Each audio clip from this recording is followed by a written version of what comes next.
성경 인물 여호수아가 남긴 마지막 설교는요, 정말 그의 유언과도 같았습니다. 경고의 말씀을 마음에 새기십시오. 이 강력한 메시지가 오늘을 사는 우리에게 과연 무엇을 말해주고 있는지 지금부터 한번 깊이 파헤쳐 보겠습니다. 여러분, 이 설교는 아주 강력하고 어떻게 보면 좀 충격적인 문장으로 시작합니다. 진짜 위험한 곳은 칼과 창이 오가는 전쟁터가 아니라는 거예요. 그럼 어디일까요? 바로 우리의 아주 평범한 일상이라는 겁니다. 눈에 보이는 큰 위기보다 매일의 삶 속에서 우리가 무심코 하는 작은 타협들이 영적으로는 훨씬 더 치명적일 수 있다는 거죠. 정말 날카로운 지적입니다. 그래서 오늘은요, 여호수아의 이 경고에 담긴 5가지 핵심을 차례대로 살펴볼 거예요. 먼저 일상의 위험성에서 시작해서 타협이 어떤 결과를 낳는지, 그리고 하나님의 심판과 소망을 거쳐서 마침내 이 모든 경고가 사실은 은혜였다는 놀라운 결론에 다다르게 될 겁니다. 자, 위대한 지도자 여호수아가 이제 인생의 마지막 순간에 이르렀습니다. 그가 백성들을 향해서 가장 크게 걱정했던 게 뭘까요? 눈앞에 적군이었을까요? 아니었습니다. 오히려 모든 전쟁이 끝나고 찾아온 그 평화로운 시기, 그 평화 속에서 조용히 스며드는 보이지 않는 위험들, 바로 그걸 가장 두려워했던 거죠. 여호수아의 첫 번째 핵심 경고는 바로 타협입니다. 그는 이 타협이 마치 영적인 파멸을 향해 쭉 미끄러져 내려가는 미끄럼틀 같다고 말하는데요. 이 미끄럼틀이 어떻게 생겼는지 한번 볼까요? 총 4단계로 이루어져 있습니다. 보세요. 이 4단계 과정이 정말 소름 돋게 명확합니다. 시작은 그냥 하나님에게서 마음이 살짝 돌아서는 거예요. 아주 작은 틈이죠. 근데 그 틈으로 세상과 가까이 하고 그러다 결국 혼이 나며 완전히 섞여버리는 겁니다. 그 끝은 보시다시피 멸망입니다. 정말 사소한 타협 하나가 어떻게 완전한 파멸로 이어지는지 그 과정이 너무나도 선명하게 보입니다. 이 성경의 비유는 정말 너무나 생생해서 무서울 정도입니다. 처음엔 그냥 좀 괜찮은 이웃인 줄 알았는데 정신 차려보니까 그게 내 옆구리를 찌르는 채찍이 되고 눈을 찌르는 가시가 되어 있다는 거예요. 와, 정말 끔찍한 고통을 주는 존재로 변해버린 거죠. 무해해 보였던 시작이 어떤 끔찍한 결과로 이어지는지 이보다 더 잘 보여줄 수는 없을 것 같습니다. 자, 여기서 아주 중요한 히브리 단어 하나를 짚고 가야 이해가 쉬워요. 바로 다바크라는 단어인데요. 이게 그냥 친하게 지낸다 이런 수준이 아니에요. 이건 마치 강력 접착제처럼 착 달라붙어서 절대 안 떨어지는 상태를 말하는 겁니다. 그러니까 우리가 어디에 다바크를 했느냐, 어디에 착 달라붙어 사느냐가 우리 운명을 그냥 결정해버리는 거죠. 이 다바크의 원리가 얼마나 무서운지 가장 극적으로 보여주는 인물이 바로 솔로몬 왕입니다. 보세요.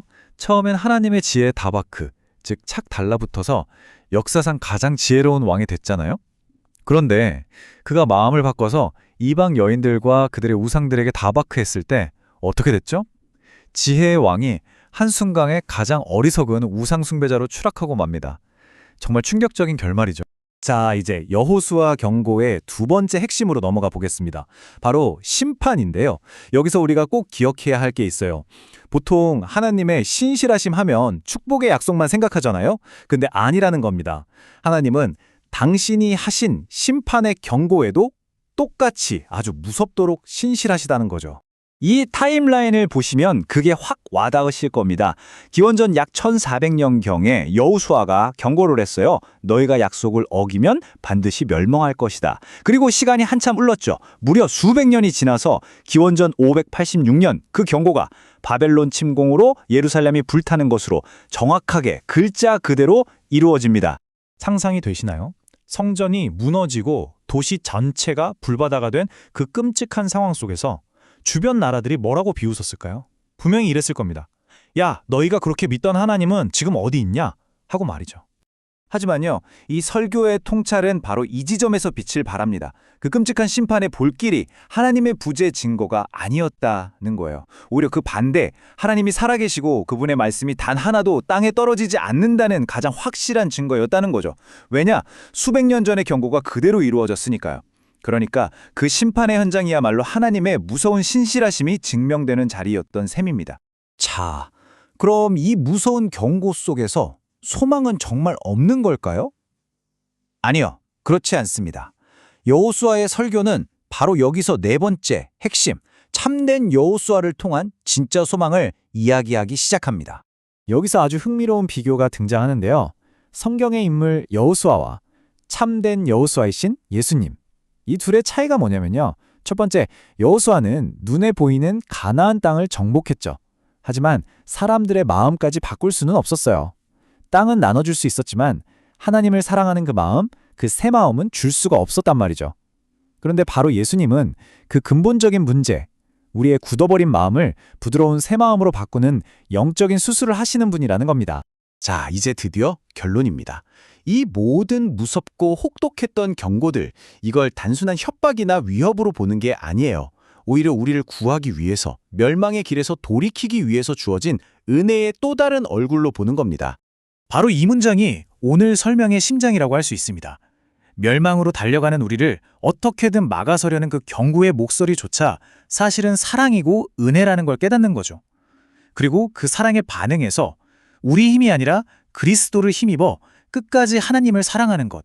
이것이 바로 여호수아의 마지막 유언이 오늘 우리에게 주는 메시지입니다. 그래서 이 모든 이야기는 결국 우리 각자에게 이 하나의 질문을 던지게 만듭니다. 그렇다면 우리는 어떻게 이 세상 속에서 죄라는 미끄럼틀을 타지 않고 끝까지 버텨낼 수 있을까?